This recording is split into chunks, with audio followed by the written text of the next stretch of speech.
Uy, Shani, look at this, oh. Come on. Red tea. Have a mosquito here. Pagaling ka, anak. Anak, isip mo ka ng gamot.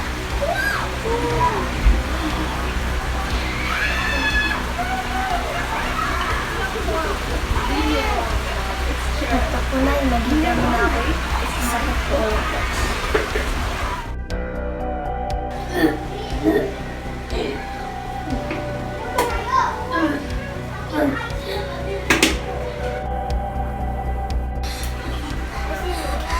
Ma!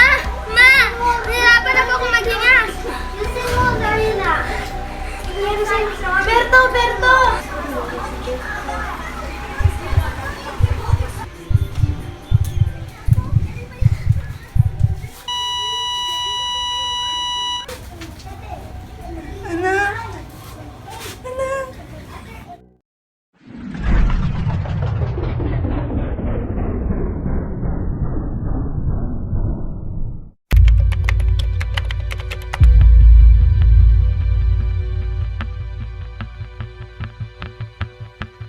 Malaria is an ancient disease that occurred way back 600 BC.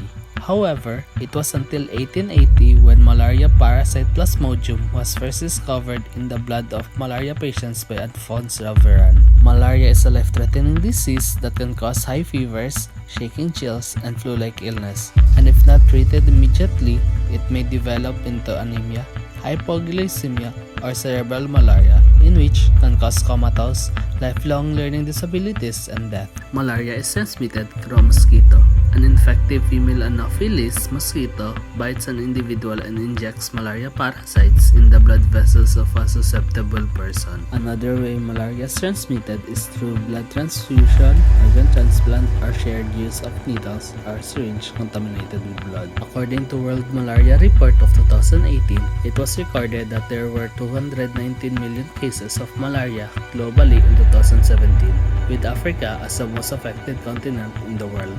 There was a total of 764,000 deaths in Africa within the span of 15 years from 2000 to 2015. The most vulnerable age group to malaria deaths are children under 5 years old. It was accounted that they hold 57% of total deaths in 2017.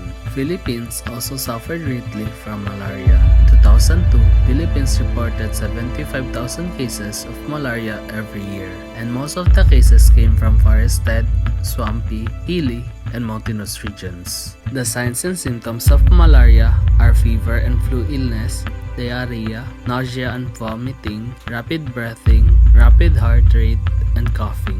To address the issue of malaria, health practitioners did their best in creating an anti-malarial drug.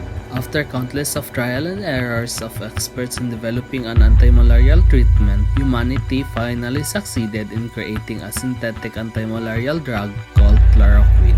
After the creation of an anti-malarial drug, countless people still continued their study and development of anti-malarial drugs until today. Because of these efforts, the cases of malaria greatly reduced. Still, we can prevent malaria. We can apply mosquito repellent.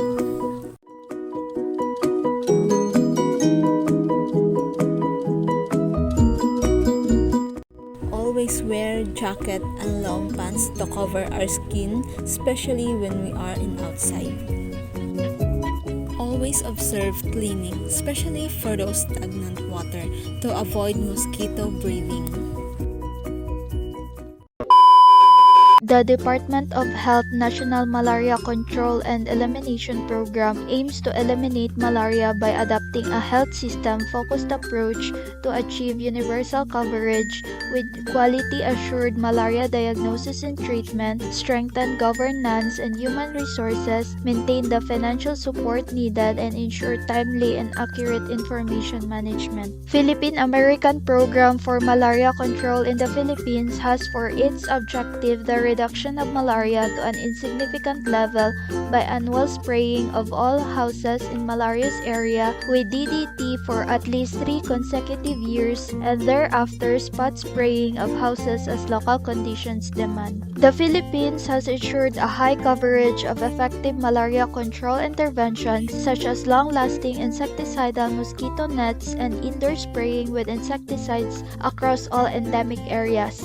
This has been implemented by regional and provincial health offices down to municipality and barangay levels.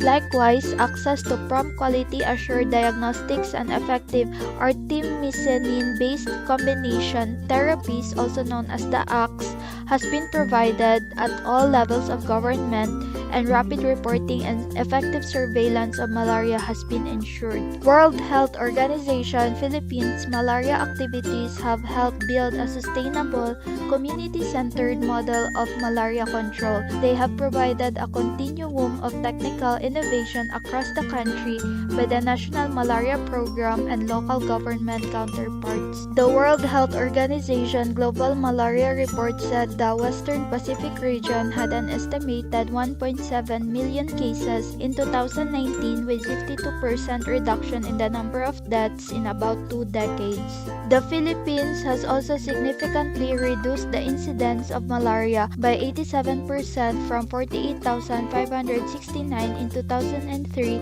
to 6,120 cases in 2020 and has also reported a 98% reduction in the number of mortality due to malaria from 162 deaths in 2003 to 3 deaths in 2020. Along with this is the shrinking geographic extent of malaria, with 60 provinces officially declared by the Department of Health as malaria-free and an additional 19 provinces having reached malaria elimination phase with 0 local transmission waiting to be assessed and declared malaria-free provinces. At the end of 2020, only 126 villages from 2 provinces have recorded local malaria transmission. No mosquito, no malaria.